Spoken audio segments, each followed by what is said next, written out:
As trainee doctors across Korea continue submitting their resignations to protest an increase in medical schools quota, the government raised its healthcare crisis warning to severe. This means non-face-to-face treatment will be boosted, while public hospitals will be on full standby. Top diplomats of South Korea, the U.S., and Japan have reaffirmed their bolstering of joint cooperation as North Korea continues to escalate tensions and strengthens its ties with Russia. This as they met on the sidelines of the G20 foreign ministers meeting in Brazil.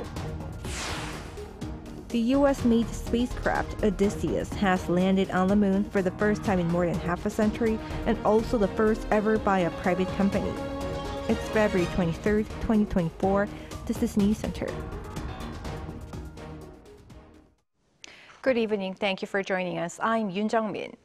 As doctors across the country continue their collective action to protest the reform, the government today raised its healthcare crisis warning to severe, which is unprecedented. This means non-face-to-face treatment will be boosted while public hospitals will be on full standby. Kim Do-yeon starts us off. As the resignations of South Korea's trainee doctors continue to worsen the stability of the country's medical system, the South Korean government has come up with a new measure for the public to be able to reach a doctor. Telemedicine. The government will, starting today, fully expand telemedicine to make it easier for people to receive general treatment. This came on Friday at the first Central Disaster and Safety Countermeasure Headquarters meeting chaired by Prime Minister Han Duck-soo to discuss the doctors' collective action against raising the medical school enrollment quota. Before now, telemedicine had been partially available since 2020 during COVID-19 under strict regulations. Only higher-tier hospitals were entitled to provide the service for non-first-time patients, plus for people in remote areas and for appointments at night and on holidays. With the restriction gone until the collective action is finished, non-urgent patients who had their appointments postponed are able to set up a virtual appointment. The government has announced that it will maximize the use of public hospitals as well. We will maximize the operational level of public healthcare institutions. We will extend the weekday operating hours of all public healthcare institutions to the maximum possible and also expand medical services on weekends and holidays. Emergency rooms will remain open for 24 hours despite the shortage of specialist personnel. 4 new control centers will open in March to ensure patients with emergencies can be treated on time. Furthermore, employment regulations will be loosened for the time being to help hospitals hire more medical staff. Military doctors will be on duty in hospitals where needed. This comes after the government raised its health and medical treatment disaster crisis warning level to severe as of 8 a.m. Friday, which is one step up from the previous level of alert. With the change, the Central Disaster and Safety Countermeasure Headquarters is now dealing with the government's response to the protest. Friday marks the 4th day of the mass walkout. So far, over 9,000 intern and resident doctors have handed in their resignations. That's around 71% of all trainee doctors. Of those 9,000, around 8,000 have left their posts in hospitals. Kim Do-yeon, Arirang News. On the diplomatic front, foreign ministers of South Korea, the U.S., and Japan sat down in Brazil on the sidelines of the G20 meeting to reaffirm their cooperation for stability on the peninsula and beyond. Shin Se-byuk reports. The foreign ministers of South Korea, the United States, and Japan agreed to bolster joint cooperation in the wake of North Korea's escalating military threats. This came as South Korean Foreign Minister Cho Tae-yeol met with his U.S. and Japanese counterparts Antony Blinken and Yoko Kamikawa in Rio de Janeiro, Brazil on Thursday on the sidelines of the G20 foreign ministers meeting. This was Cho's first trilateral foreign ministers meeting since taking office last month. Thursday's session also focused on formalizing trilateral cooperation and executing the agreements made during the leaders of the 3 countries' Camp David summit last year. In his opening remarks, Zhou, underscoring 2024 as the 30th anniversary of the inaugural tripartite summit between the three countries, said Thursday's meeting is a symbolic milestone of the collaborative journey of South Korea, the U.S., and Japan. Meanwhile, Zhou also participated in the two-day G20 foreign ministers meeting in Rio de Janeiro on February 21st and 22nd. Foreign ministers from the 21 member countries and invited nations, as well as representatives of international organizations, explored the G20's potential to address geopolitical conflicts, including the ongoing war in Ukraine. They discussed ways to reinvigorate and enhance multilateralism as a response to a range of global challenges, highlighting the importance of collaboration at the G20 level. Now, Minister Zhou is heading to the U.S. The first thing on his itinerary is to sit down with UN Secretary General Antonio Guterres in New York to discuss South Korea-UN cooperation on Friday. On the same day, Zhou will attend a UN Security Council meeting on the occasion of the second anniversary of the Ukraine war. It is the first official UNSC session attended by a South Korean foreign minister since Seoul became a non-permanent member of the UNSC for the 2024-25 term. There, Zhou is expected to highlight South Korea's role and contributions to advancing global peace and security. Following the UNSC meeting, Zhou will sit down with U.S. Secretary of State Antony Blinken on Wednesday in Washington. 신세벽, Arirang News. Here in the country, a joint air drill between South Korea and the United States took place on Friday, involving state-of-the-art fighter jets to show the Allies' strengthened deterrence against North Korean threats. The Republic of Korea Air Force said that F-35A aircraft from both countries participated in the exercise and showed off perfect teamwork and operational performance. This is the first time in 4 months that these jets have trained together over the Korean peninsula since October last year.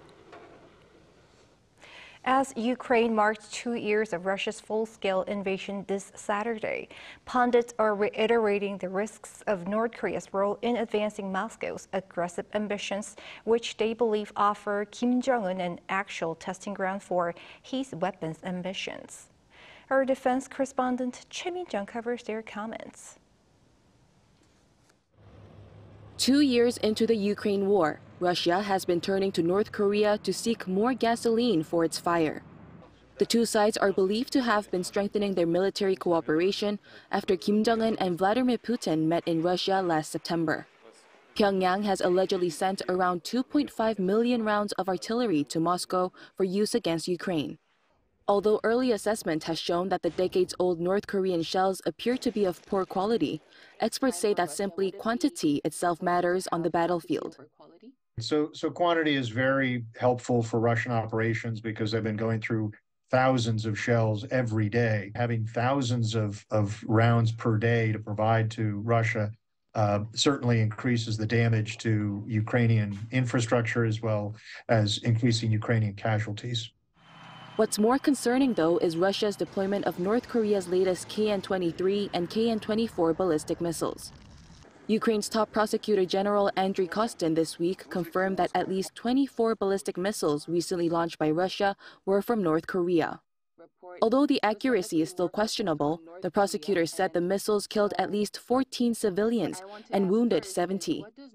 This could be an opportunity for the North to assess how its new missiles fare in combat situations. I mean, Russia asked, can you give us these things? And North Korea said, yeah, we can do that. But they said, yeah, we can do that because not only were they going to make money, but they were going to have a testing ground to see how well they worked. So what effect will this have on the security situation on the Korean peninsula? Experts say North Korea's decision to send weapons to Russia shows that the regime is not preparing for a full-scale war against South Korea, as a major military operation would require massive stockpiles of missiles and shells. You haven't heard much lately about North Korea testing KN-23s or KN-24s. And they were last year, they were the year before. Does that mean they're really down low on those stocks to the point where they need to hold on to what they've got for wartime use? Interesting question, because they've shifted to cruise missile testing. making you wonder, is that because they didn't have enough ballistic missiles to continue what they've been doing? Though there may be no need to prepare for war just yet, it remains to be seen whether Moscow will provide the North with the crown jewels of its military technology in return. Choi Min-jung, Arirang News.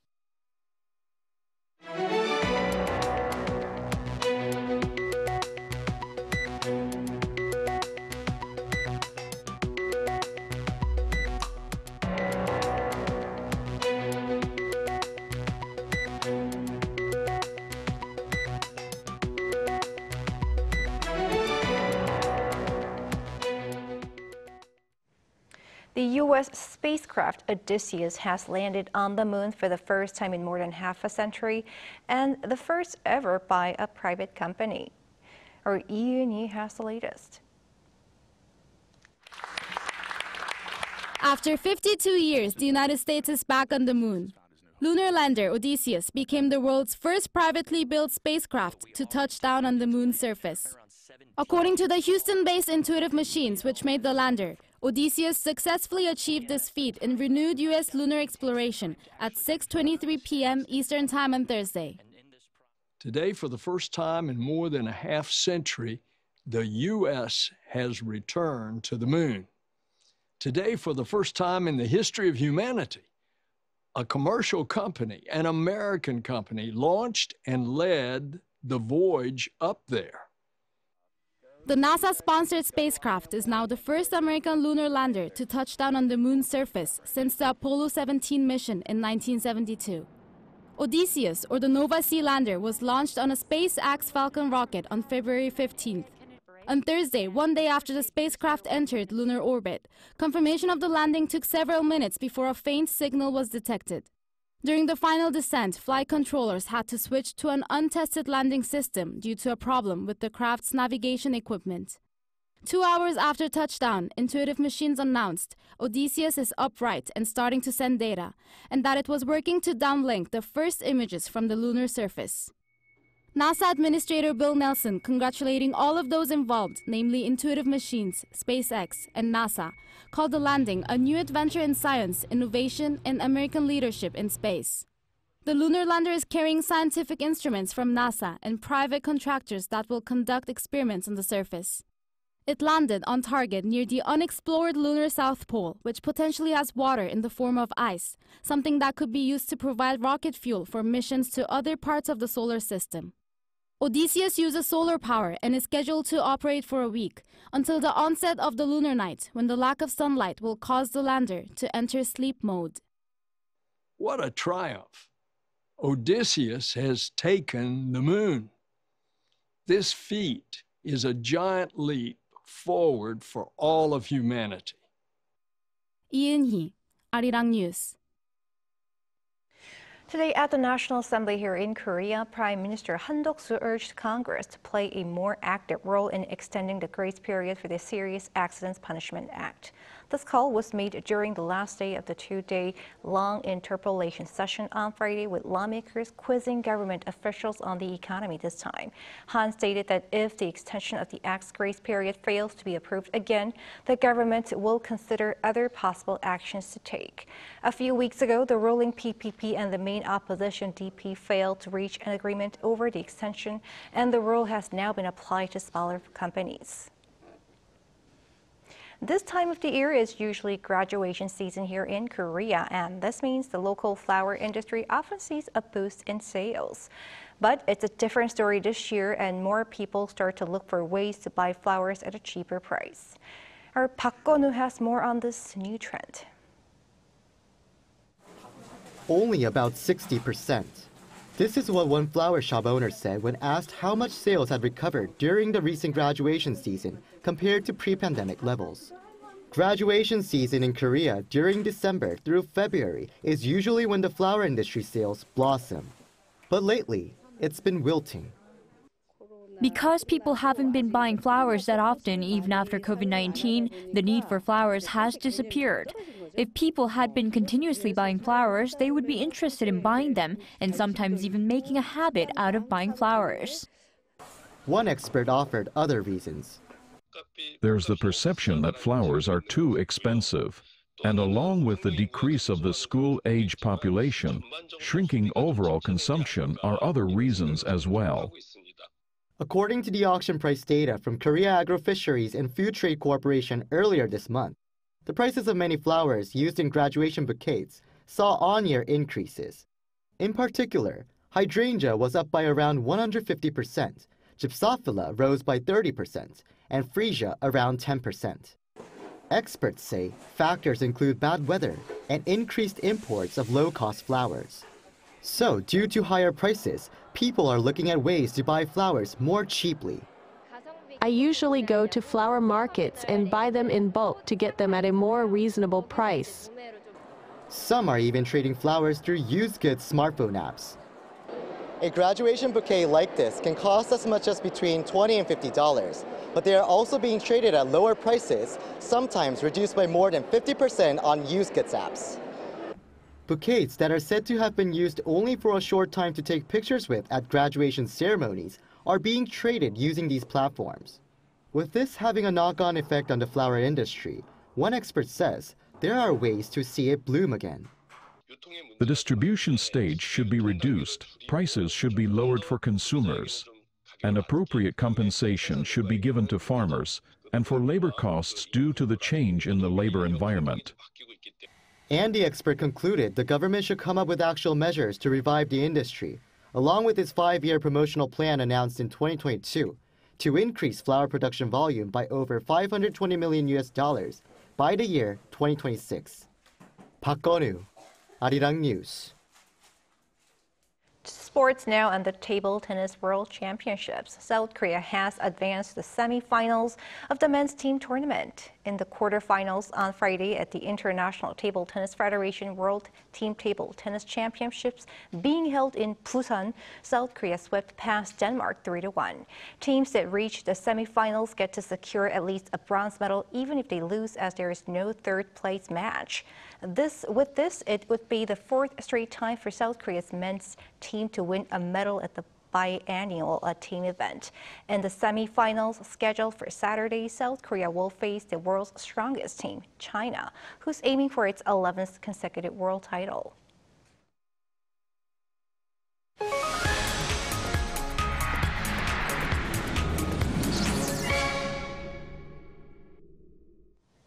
Time now for our weekly arts and culture segment. We have our culture correspondent Song Yujin in the studio. Happy Friday, Yujin. Happy Friday, Jungmin. What do you have for us today? Well, Jungmin, it's no exaggeration that the biggest news on the cultural front this week was actors Timothée Chalamet, Zendaya, Austin Butler, and Stellan Skarsgård visiting Korea to promote their new film Dune Part 2.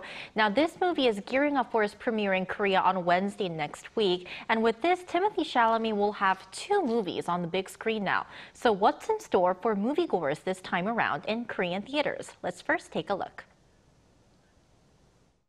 My name is Timothée Chalamet. I play Paul Atreides in Dune Part 2.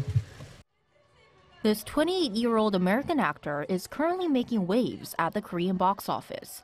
The musical fantasy film Wonka, featuring Chalamet as young Willy Wonka, topped the box office for 22 consecutive days following its release, becoming the first film of the year to surpass 2 million ticket sales.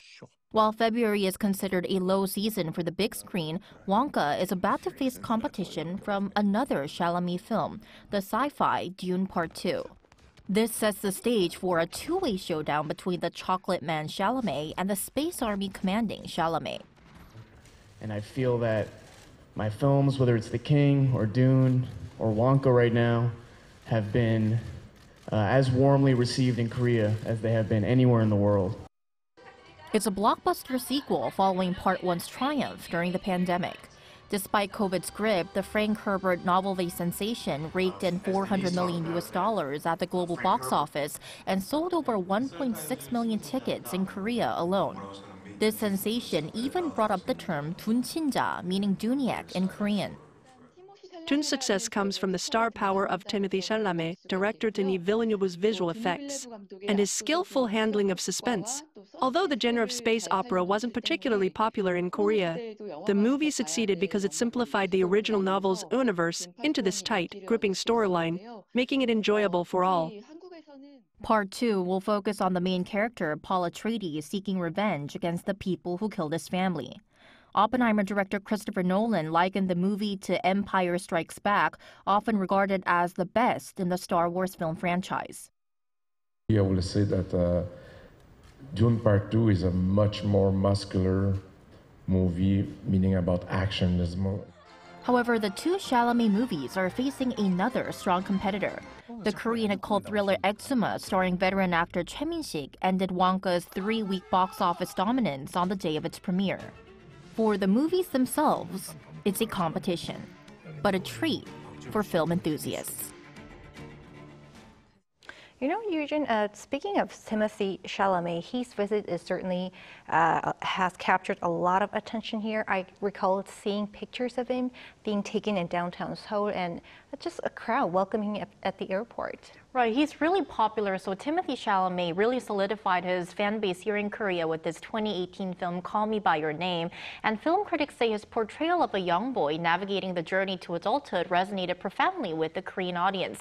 And also since then, several Korean celebrities, for example, Girls' Generation Yoona, has actually picked him as their dream guy, which makes him more popular right now. And it's been 5 years since Timothée Chalamet last visited Korea, so fans really have been eagerly awaiting his return back to the country. All right, and before we wrap up, Eugene, anything else coming up in the Korean box office? Well, a lot to look forward to because only a couple of weeks are left until the Oscars, which is one of the biggest film and TV awards in the world. So several Korean theaters have started screening Oscar-nominated films. For example, last year's Cannes Palme d'Or-winning French film Anatomy of a Fall, which has received 5 Oscar nominations, has been in cinemas since last month. And coming up, Korean-Canadian director Celine Song's Past Lives, nominated for 2 Oscars, is set to hit the theaters on March 6th, just a few days before the Oscars take place. Our culture correspondent Song Yujin, thank you. My pleasure.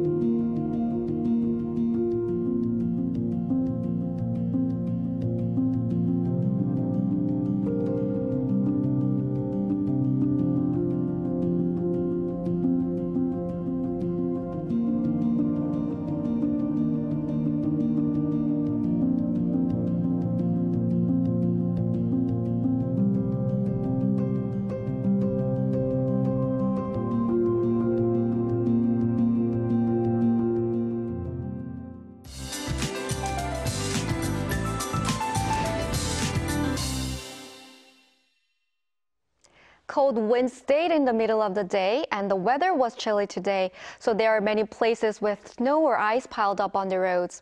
On the way home from work, when temperatures drop even more, please pay special attention to icy roads.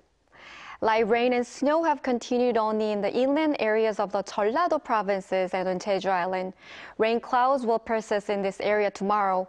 In the mountainous areas of Jeju Island, where a heavy snow advisory is in effect, up to 10 centimeters of snow will continue until the day after tomorrow. Tomorrow morning, freezing cold temperatures will be felt throughout the center parts of the country. Seoul will start off at -2 degrees Celsius, Daegu and Gyeongju 1 degree. Daily highs will move up to 6 in Seoul, Chuncheon, and Gyeongju. With Jeongwal Daeborim coming up tomorrow, you may be wondering whether the full moon will be visible. Rain clouds will stay in the southern parts of the country. Therefore, the full moon is expected to be seen through the clouds only in some central regions. That's all for Korea. Here are the weather conditions around the world.